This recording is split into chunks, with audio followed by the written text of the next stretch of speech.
All right, time now for Media Watch with Emma James. Good evening, Hi Emma.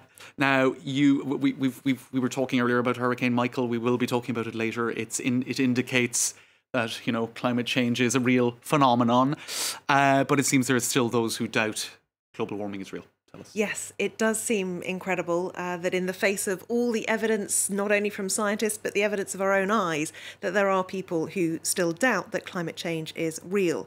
The satirical website The Onion has gone with this piece today. Can anyone hear me? Shout terrified climate scientists, frantically waving arms as passers-by walk straight through them. Now, it is, of course, satire, but the headline does really bear some similarity to what we see in the New York Times opinion piece by their editorial board, which is "Wake up, world leaders, the alarm is deafening." They've illustrated this piece with an image of a wildfire that, of course, we will expect to see far more of as we are seeing more hurricanes. You'd have to be living under a rock not to have come to the conclusion over the last few years that there's a change in weather patterns, like things are getting more volatile. Absolutely. They just are. Absolutely. And of course, lots of people reporting, reacting to the UN report, warning us of these dire consequences if we can't get the situation under control within the next 12 years. Newsweek has this piece by Ricardo Lagos, the former Chilean president. He says, climate change is a global health catastrophe.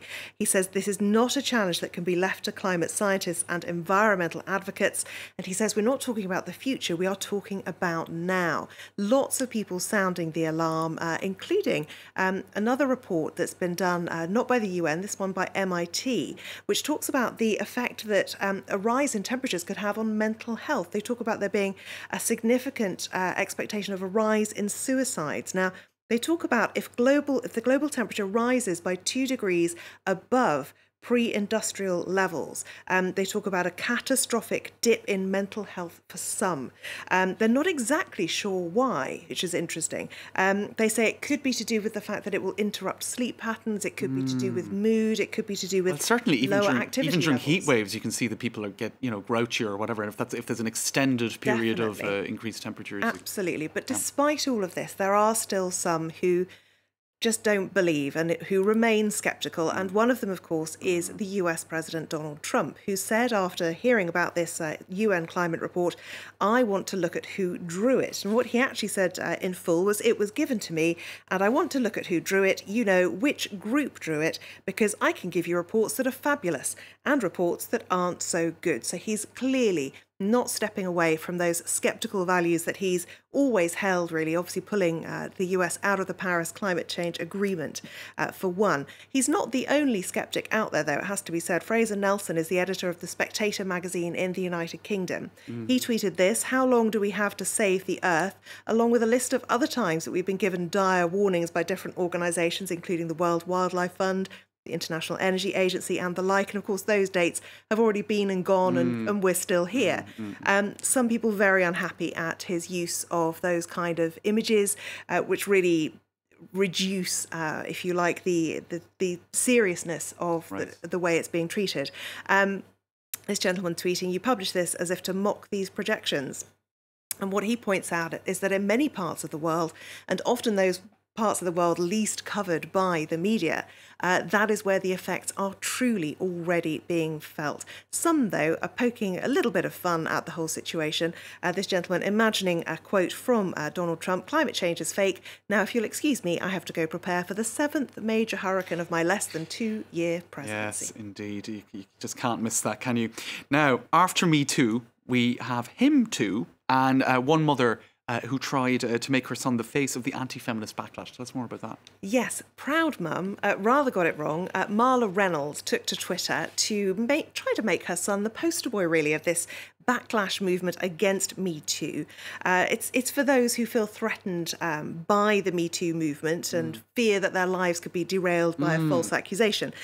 So this is the tweet, which has now been deleted, I have to say. This is my son. He graduated #1 in boot camp. Lots of lists of his achievements there. And he says he is a gentleman who respects women. He won't go on solo dates due to the current climate of false sexual accusations by radical feminists with an axe to grind. And she uses the hashtag #HimToo. Now, it's been around. That got it going? That was what kind of kicked the ball? Well, #HimToo has been around for a while, but over the last month, because of the accusations laid against Brett Kavanaugh, now the Supreme Court Justice, him too has really taken off in the last month in particular.